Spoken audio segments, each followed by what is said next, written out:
Once your video has finished, you can publish it to YouTube, so select that option. All right, you can add a description or not, it's up to you. I like to set the video to unlisted because I'm going to end up sharing it with all of you, so I would do the same thing. So click upload, give it a few minutes to actually upload to YouTube, and then you're going to view it on YouTube. Okay, now it says this video is still being processed. That's okay. You can still go down here, click share, get the embed code.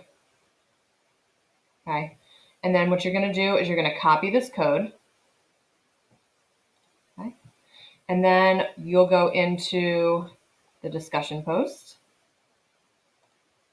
So I'm going to post my startup message right now. And what you're going to do is click on this HTML editor.